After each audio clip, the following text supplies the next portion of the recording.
အားလုံးပဲမင်္ဂလာပါ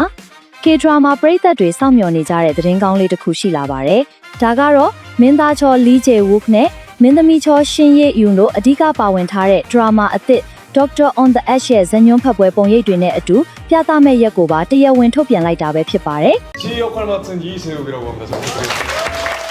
네, 안녕하세요. 유카리 역을 맡은 신예은입니다.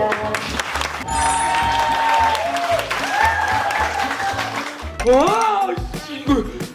이거 그냥 얘기해달라고요, 좀. 한턱 쏘면 그때 얘기해줄게요. ဒီဇလန်ဟာစေဘက်ဆိုင်ရာဒရာမာအမျိုးအစားဖြစ်ပြီးသတ်မှတ်ထားတဲ့စီးမြင်တွေထက်လူနာအသက်ကိုဦးစားပေးတဲ့ဆရာဝန်တွေရဲ့တိုက်ပွဲကိုမြင်တွေ့ရမှာပါဇညွန်းဖတ်ပွဲမှာတင်တရုတ်ဆောင်တွေရဲ့စီးမျောမှုတကယ့်ကိုအားကောင်းနေခဲ့တာကိုတွေ့ရပါတယ်အထူးသဖြင့်လီဂျေဝတ်ရဲ့တည်ငြိမ်ပြီးပြတ်သားတဲ့ဆရာဝန်တစ်ယောက်ရဲ့ပုံစံနဲ့ရှင်းရည်အွန်ရဲ့စိတ်အားထက်သန်တဲ့ဆေးပညာရှင်တစ်ယောက်အဖြစ်တရုတ်ဆောင်မှုတွေကပရိသတ်တွေအတွက်အရန်ကိုစိတ်လှုပ်ရှားစရာဖြစ်နေမှာပါသူတို့နှစ်ဦးရဲ့ chemistry ကလည်းဒီကားထဲမှာဘယ်လိုထွက်ပေါ်လာမလဲဆိုတာစောင့်ကြည့်ချင်စရာပါပဲ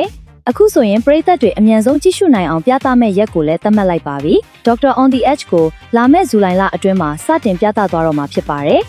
ပရိသတ်ကြီးရောလီဂျေဝတ်နဲ့ရှင်းရီအွန်တို့ရဲ့ဒီအတွဲအဆက်အသစ်ကိုစောင့်ကြည့်ဖို့အဆင်သင့်ဖြစ်ပြီလားကိုယ့်ရဲ့ထင်မြင်ချက်လေးတွေကို comment မှာရေးပေးခဲ့ပါအောင်နော်အခုလိုနောက်ဆုံးရကိုရီးယားအမှုပညာသတင်းတွေကိုသိရအောင်လဲ channel လေးကို like and subscribe လုပ်ထားဖို့မမေ့နဲ့အောင်နော်အားလုံးပဲတာယာတဲ့နေ့လေးဖြစ်ပါစေ안녕.